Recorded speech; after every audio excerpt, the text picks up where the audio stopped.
Hello, on behalf of Sigma-HSE, thank you for joining us for our webinar today. We want to give everyone just an opportunity to jump into the session, so we will get started in about 2 minutes.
Hello, thank you for joining us today. I am Mark Yukich, U.S. Technical Development Manager at Sigma-HSE, and I will be your host today. Doug Ruder will be our process safety consultant leading our discussion as well. Sigma-HSE is a global engineering firm with technical experts supporting companies around the world to provide actionable solutions to protect, enhance, and optimize process. We provide actionable risk assessments and testing solutions so you can focus on what really matters: protection of your business, people, workplace, and environment. In this webinar, we will discuss different pieces of equipment, their potential hazards, and what mitigations can be used to address these hazards. By attending, you will gain a comprehensive understanding of the principles of BOSS: identification and analysis of equipment hazards, effective mitigation strategies and safeguards, practical applications, and case studies. We will have time for Q&A at the end of the session. Feel free to add a question to the chat, and at the end of the training, we'll open up the forum to questions. Doug, I will turn it over to you. Thank you, Mark, and welcome to all the attendees. My name is Doug Gruder. You can see on the screen here, I have 28 years of experience in manufacturing settings, and they cover operations, process control, EHS, and PSM. Each segment of this presentation will consist of a piece of equipment, followed by credible events, their consequence, and the basis of safety used to prevent or mitigate the consequence. Every process should have at least 2 independent layers on their basis of safety.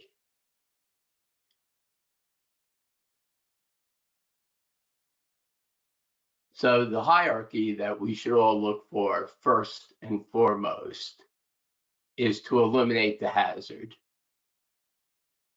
called inherent safety, either by elimination or substitution of the materials involved. Okay, if you cannot eliminate the hazard, you must control or mitigate it.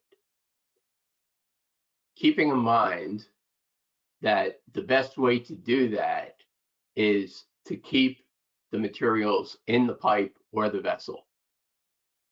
This is done by using good engineering practices and design. Okay. Your studies can be either quantitative or semi-quantitative.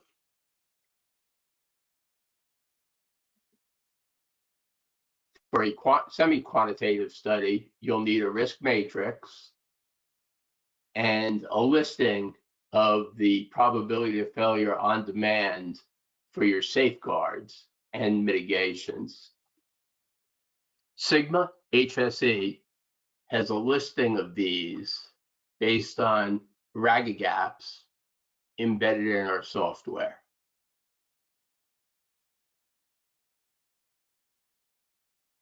The concept of basis of safety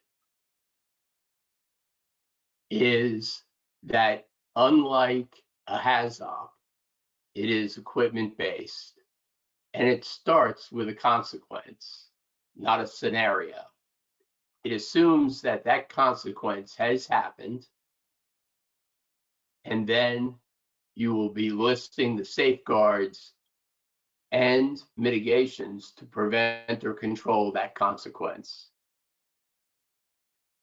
The following slides you'll see will show consistently the consequence and the possible severity, the basis of safety, usually consisting of two independent bases of safeties, and the mitigations. The components of a basis of safety study start with the equipment.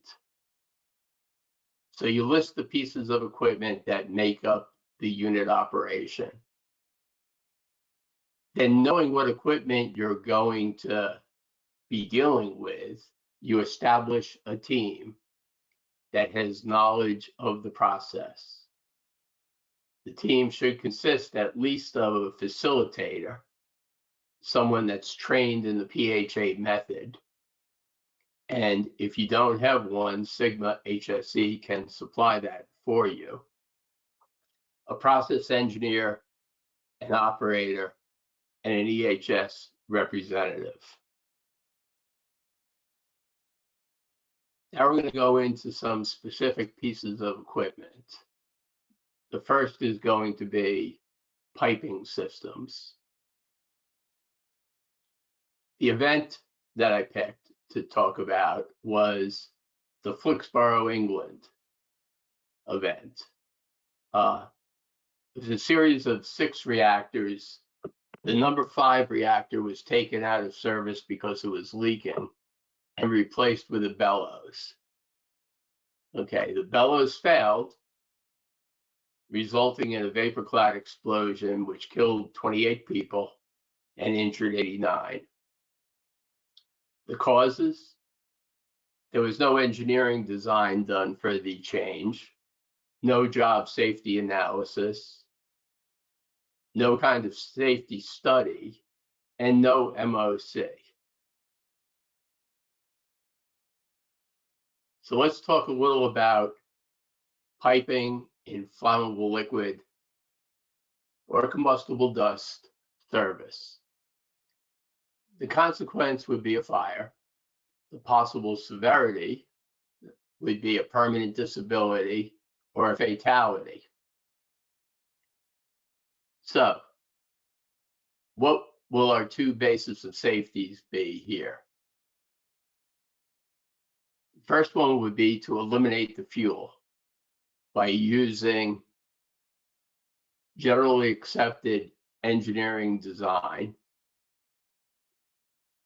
and eliminate ignition sources by grounding and bonding zoned areas with electrically classified equipment and possibly electrostatic dispersant shoes and insulated hot surfaces. If there is an event, such as a release, you want to have drains of sufficient area to quickly move the liquids out of the area to a safe location. Ventilation to remove the vapors, and AFFF fire protection in case an ignition does occur.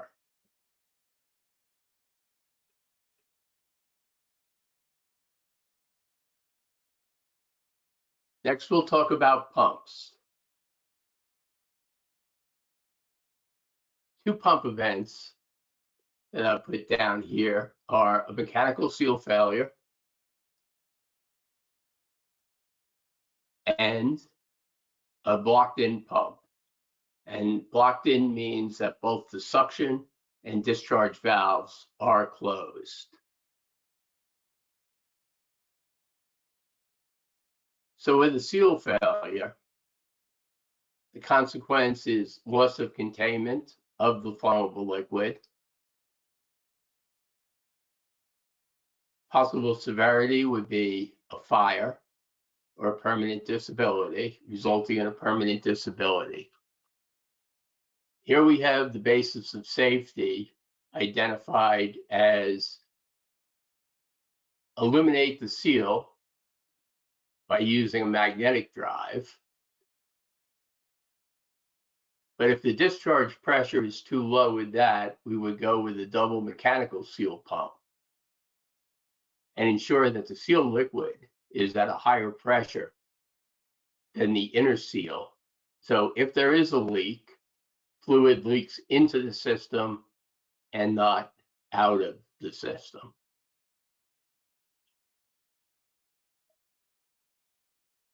Overpressure without a seal failure, that is deadheading a pump.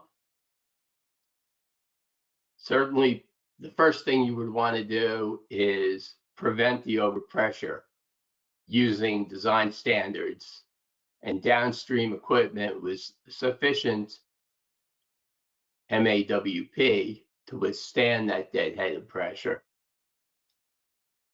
PSVs with spillback loops, and the spillback loop must be designed so that it returns before the suction valve that's closed. And then interlocks. Okay, high pressure interlocks or low flow interlocks, which will tell you that the fluid you're trying to pump is not going where you want it to. Talk a little about explosion. All materials, even water, can explode if they're blocked in.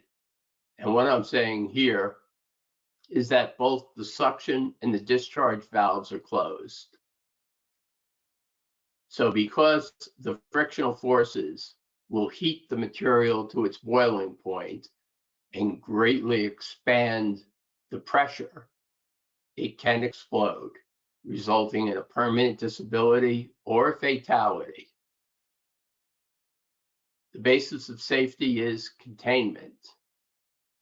Interlocks should be designed to shut down the pump on high pressure or low flow, possibly even a high temperature interlock, although that may not activate quick enough.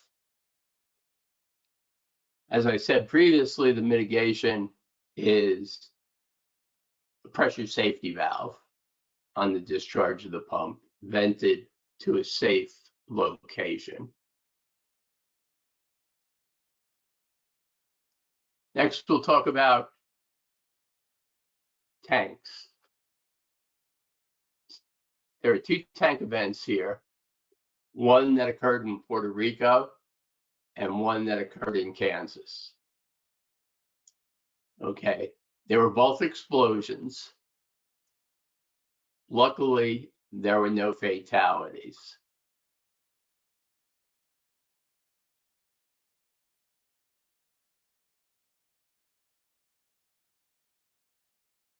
Tanks and flammable liquid services have potential consequences of fire or explosion.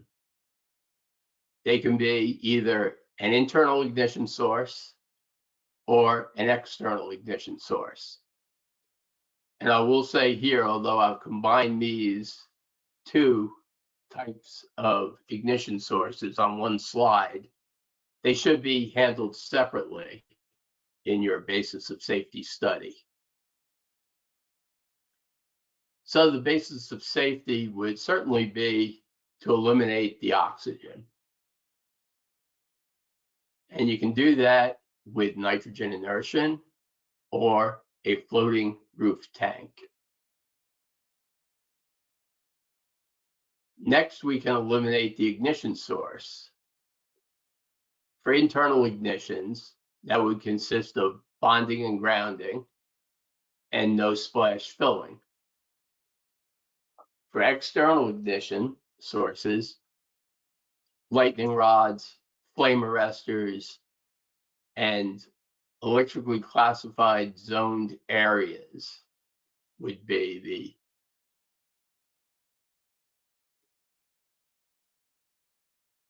the goal. Certainly, once it gets out of the tank, mitigation would consist of dikes, AFFF, and you want to make sure that your layout and spacing of your tank farm is sufficient to prevent other tanks from being involved.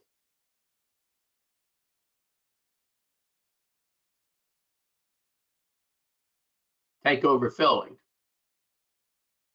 Possible consequences: loss of containment, severities or permanent disability, environmental damage, and monetary loss.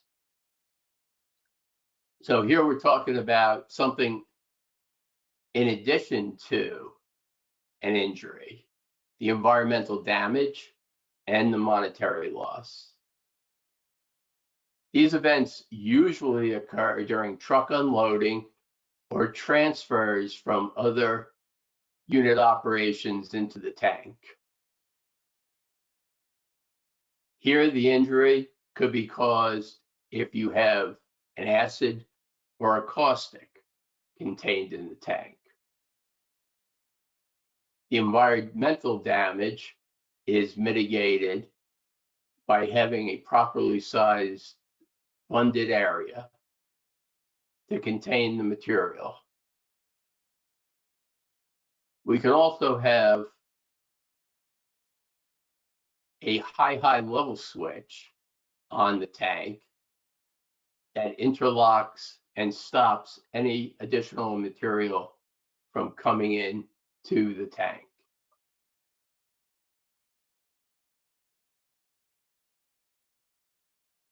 Now we're going to look at some examples of tank overpressure. Again, these result in the tank failing, probably along a seam or a corroded area, resulting in a permanent disability or a monetary loss. Our basis of safety would be a weak seam roof, properly designed, that splits at the top and holds the material within the vessel. Pressure vacuum vent that's properly sized can help with thermal expansion, and an emergency vent as a backup. The vent systems and the weak seam roof all need to be engineered correctly. Our mitigations is our secondary containment and possible PPE if somebody is in the area,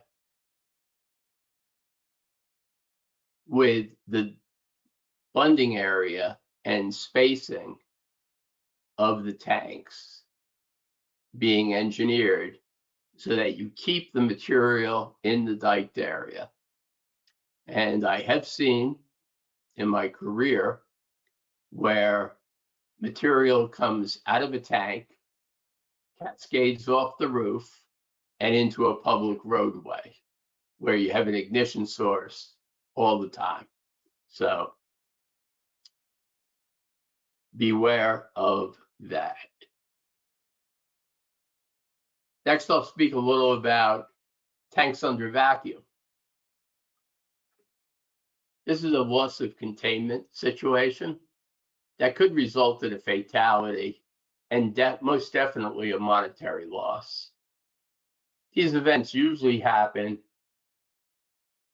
when the tank can't breathe, during pumping out a tank or condensation of the vapors. Of course, they could result in a fatality if the tank is acid, caustic, or toxic, but you will definitely have a monetary loss, which would be the cost of replacing the tank. So some of your basis of safety would be adequately designed vacuum vents, and these vents should be designated as safety critical with the appropriate associated PMs, and mitigation if it does get out into your containment dikes.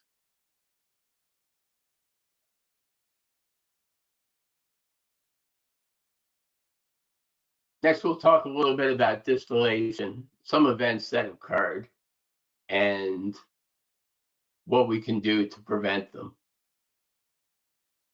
So the example is BP's Texas City refinery, where there was a loss of containment, killed 15 people, injured 180, and the monetary loss was $1.5 billion.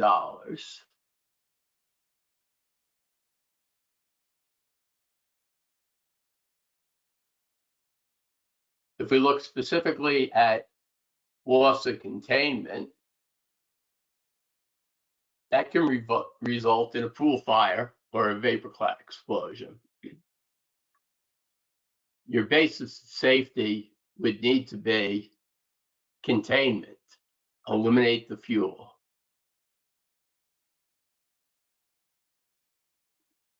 Also, we want to look at elimination of ignition sources, such as bonding and grounding, zoned areas, and electrically classified equipment. Mitigation certainly would be pressure safety valves vented to a safe location. And whenever you're venting pressure safety valve, you have to do a little bit of a review to ensure that they're being released to a safe location.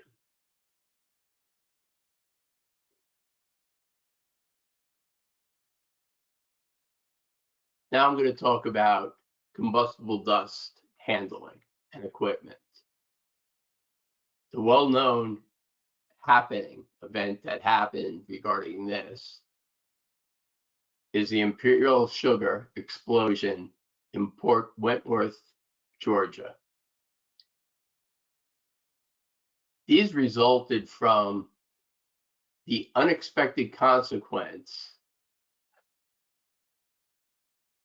of a modification done for food safety. What they did was, in transferring sugar from the silos to the manufacturing unit on a conveyor belt, they decided that foreign material could get in there, and they enclosed the conveyor belt. That resulted in the dust concentration to be above the MEC. They never found the ignition source, but poor housekeeping resulted in a secondary explosion that killed 19 people and resulted in serious burns and injuries for 36 people. Now we'll review some commonly used pieces of equipment and what we can do to eliminate those risks. Fryers, the consequence is fire or explosion, resulting in a fatality. Basis of safety would be containment, operating below the MEC, and nitrogen inerting, which sometimes is either very expensive or just impractical. So now, after we've looked at eliminating the fuel, we'd like to look at elimination of the ignition sources. We can do this in two ways: buy, purchase for a new project, ATEX rated equipment, or for legacy equipment, perform a mechanical equipment ignition risk assessment, or a MIRA. Mitigation after the event, okay, would be some type of explosion suppression. And with vacuum systems, operate at a vacuum that is low enough so that the explosion pressure, the P max or the P red, is below the MAWP of the vessel.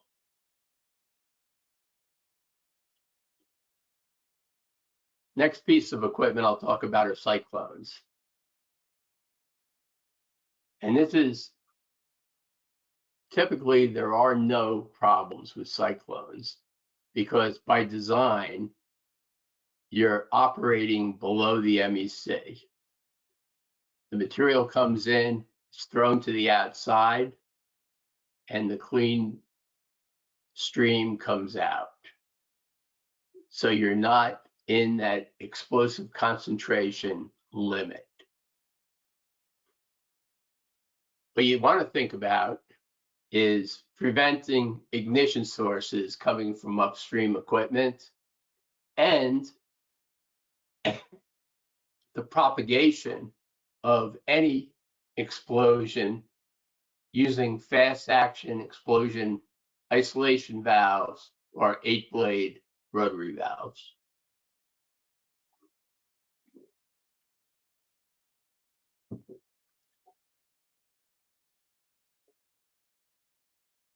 Mills can be a problem.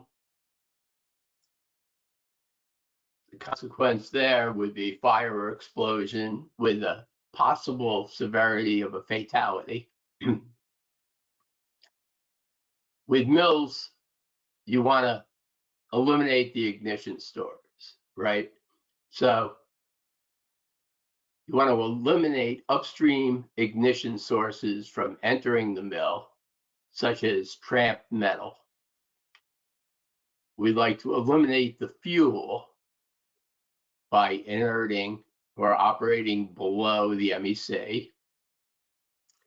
And the mitigation that should be considered is pressure or shock resistant construction. And again, I'm referencing the P red or P max. Explosion isolation, venting, and up and downstream isolation valves to prevent propagation of the explosion to other pieces of equipment. Sorry. Bag houses. Bag houses are interesting in that this is kind of what we focus on a lot. You could have a fire in the baghouse or an explosion. The possible severity would be a fatality. So what we'd like to do is eliminate ignition sources, just like we did in the mill, from upstream equipment. And you have to take into account here that the baghouse bags can present a static ignition source. So we want to use bonding and grounding. The mitigation, and this is probably the cheapest way to do it, is explosion panels with isolation for your upstream and downstream equipment, and maybe a fire suppression system that is activated on high temperature or rate of change of pressure that dumps into the baghouse and it extinguishes the ignition.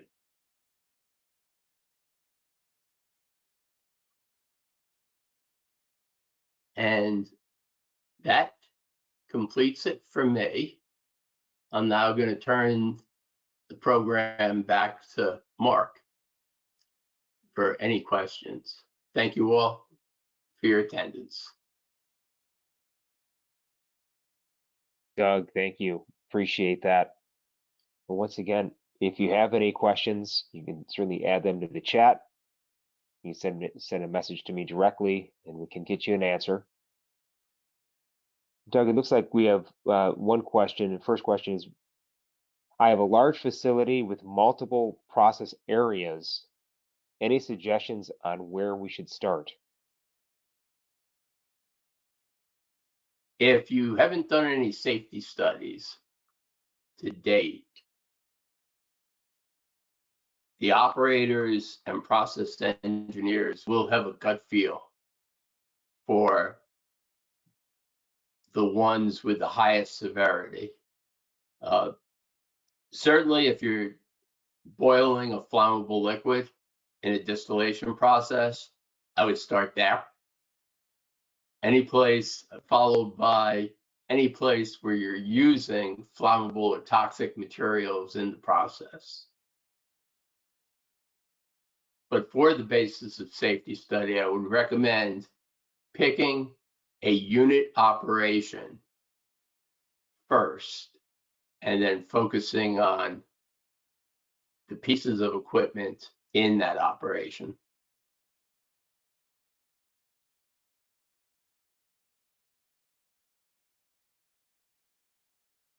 Excellent. Thanks, Doug. One other question here is, we have a process area that is being inerted by nitrogen, but are there any safeguards we should have in place, and how do we get there? Absolutely. Anytime you're using nitrogen inertion, you have an asphyxiation risk to the personnel in the area. What I would recommend is installing oxygen meters, okay, and setting the alarm or interlock point at 19.5% oxygen to give people time to increase ventilation or move out. The ventilation piece is also very important, right? If the nitrogen gets out of the system, you want to be able to remove it so that it doesn't concentrate in different areas and affect people from an EHS or a health and safety point of view specifically. And that's why these studies, Mark, they don't only concentrate on process safety, which is the few but severe events. They also concentrate on health safety, environmental, and any damages that they can cause.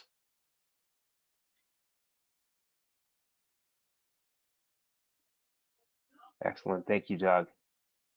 One other question we have here, is it your position that boss is superior to a HAZOP? Absolutely not. A boss can feed into a HAZOP. So a boss gives you the majority of the safeguards that you need to have in place. But as I said on a previous slide, HAZOPs are scenario based, and you capture many more opportunities to make your manufacturing facilities safer. So it gets more down into the nitty gritty. It's high flow, low flow, high, low pressure, misdirected flow. Those things usually don't enter into a basis of safety study.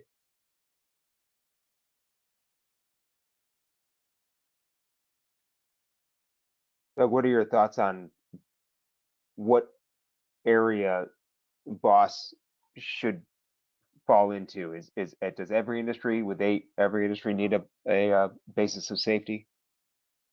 The good thing about the base, I would recommend it, Mark. The good thing about a basis of safety is it's very easy to articulate it to the operating personnel actually running the units, right? And we can go way beyond that and capture more scenario-based risks with a HAZOP or a HAZOP LOPA.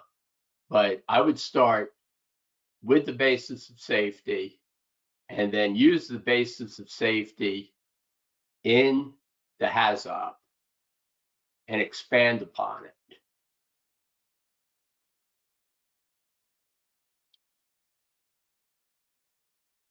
Excellent. Thanks, Doug. Looks like we're through the questions at this time. Unless one slips in here, I think we may just want to wrap it up here, and we'll let you know that we'll have we'll have the recording sent out to those that attended. We appreciate you taking the time to join us today. And should you have any assistance with testing or on-site process safety support, feel free to reach out to us directly. You can always find me directly, but our general email is info-us@sigma-hse.com. We look forward to being a resource to you. And once again, thanks again for joining our program today. Thank you all. I appreciate your time.